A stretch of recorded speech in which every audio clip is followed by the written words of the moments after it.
In combination with a forklift truck, the ZAGRO wagon shunter replaces a powerful shunting engine.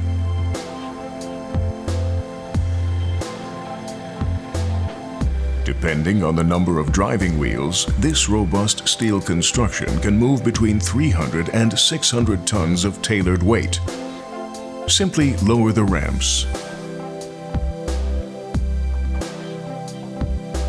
Fit and lock the shaft of the forklift truck, and immediately it can be moved on the ZAGRO wagon shunter.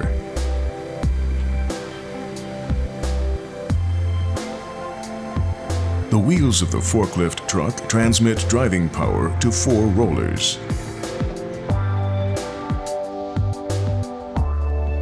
At this point, the shaft is fitted into position. Now, pull up the ramps and then clutch the wagon.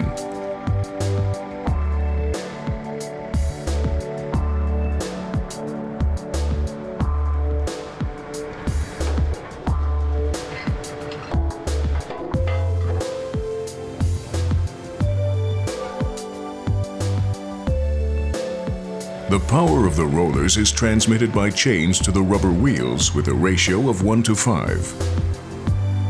Effortlessly, loads of up to 600 tons can be moved forward and backward on level ground and can also be stopped safely.